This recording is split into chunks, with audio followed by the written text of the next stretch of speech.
शशिकला किचनमध्ये आपलं स्वागत आहे। मी आज बेसनाचा पोळा करते।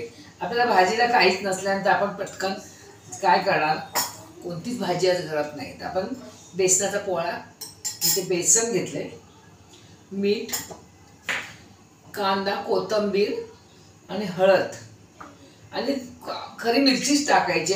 पण लहान मुलं खातात मग मिरची तोंडात येते, म्हणून थोडंसं लाल तिखट टाकणार आहे। तर मी हे घेते, कांदा घेते, सगळं मिक्स करून घेते।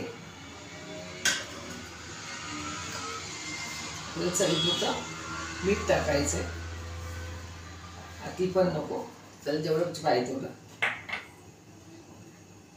मिरचीचाच करायचा, पण मी मिरच्या तोंडात येतात म्हणून आपण थोडं मी लाल तिखट वापरते, थोडंसं लाल तिखट। आपल्याला चांगलं हलवून घ्यायचं आहे, सगळं मिक्स करून घ्यायचे मसाले।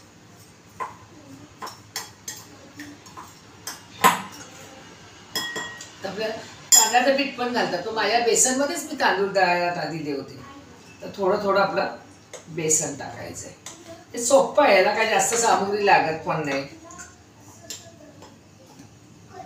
सगळं आता व्यवस्थित मिक्स केलं, मीठ हळद सगळं लागलं की आपल्याला थोडं थोडं पाणी ओतायचं, असं थोडं थोडं पाणी घालून आपल्याला सगळं मिक्स करायचं।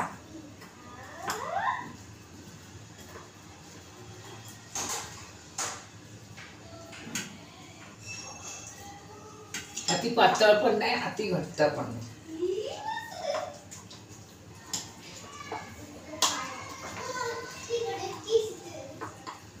असं मिक्स करून घ्यायचं सगळं। हे पाणी आणते, पाणी घ्यायला विसरली।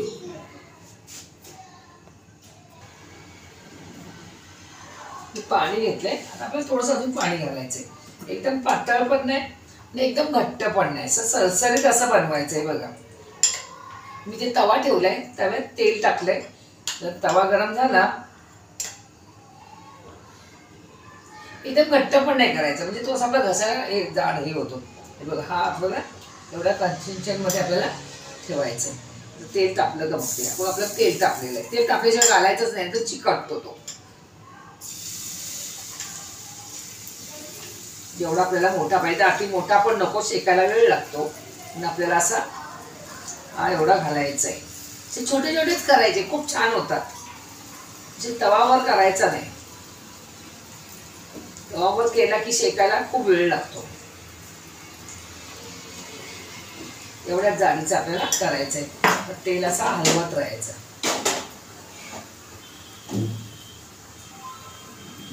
2 मिनिटं आपल्याला त्याला असंच ठेवायचं, हलवायचंच नाही।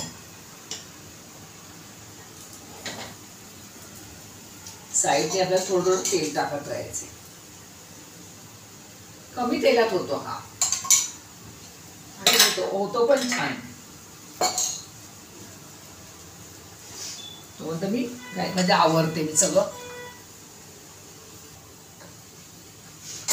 आता आपण आलंय का बघूया। मी असे 2-3 मिनिटं चांगलं असं ठेवून टाकला, नाहीतर तुम्ही पटकन हे केलात ना तर तो सरकणार पण नाही। हे बघा, आपल्याला चांगलं सहज निघतो, नाही तर हे बघा इकडून पण चांगला शेकलेला आहे। आपल्याला बाबा आज भाजी काहीच नाही, कंटाळा आलाय, खरंच घरात भाजी नाही, तर आपला हा पोळा घालायचा मस्तपैकी। हे बघा, लगेच पलटी होतो, असा खरपूस पण होतो। जरा साईडने तेल सोडत गेलं ना की असं छान होतो असा, आणि त्याला एकदम असं नरम नाही करायचं, थोडं खरपूस पण करायचं, असं कुरकुरीत करायचा, अगदी छान लागतो। असा सुका न्यायला तुम्ही असं एक भाकरी टाकला नाही, सुका भाकरीमध्ये नेलात ना तरी पण छान लागतो। तर याला या बाजूने शेकायला द्यायचं, ते बघा, आणि कांदा वगैरे व्यवस्थित घातला ना मग तो कुरकुरीत होतो जास्त। तर याला आपल्याला 2 मिनिटं असंच ठेवायचं आहे। मग असे एकदम मोठे पण नाही, असे छोटे छोटे घालायचे, कारण काय आपल्याला हे शेकायला चांगले पडतात।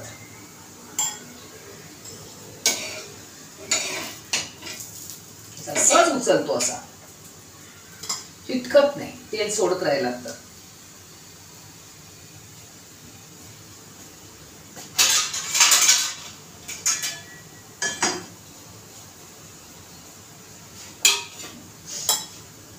भाकरीबरोबर खा, चपातीबरोबर खा, किंवा वरण भात आहे, भाजी नाही तर आपण पटकन असा आणि झटपट जेवण वाढता वाढता हा आणि झटपटच गरम गरमच खाण्यात मजा येते. तुम्ही असं ठेवलात तर कंटाळा येणार खायला.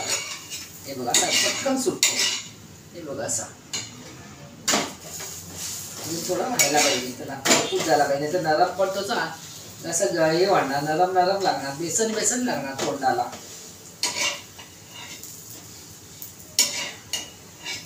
शेकू दे चांगला.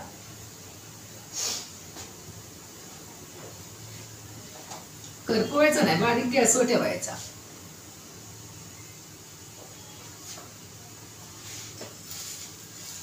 माझा पोळा झालेला आहे. हे बघा एकदम असा इकडून पण खरपूस झालेला आहे बघा. आता मी हा एकच करते, नंतर मला गरम गरम करायचे, मला दाखवायला म्हणून मी एकच केला. चला कसा वाटला मला बेसनाचा पोळा मला कमेंट करून सांगा. आणि नवीन असेल तर चॅनलला सबस्क्राईब करा, शेअर करा, बेल आयकॉनला क्लिक करा. असेच आपले व्हिडिओ बघत बसा. Bye bye. हे बघा मी जवळून दाखवते आपला खरपूस असा बेसनाचा पोळा. महाराष्ट्रीयन लोक फार करतात बेसनाचा पोळा.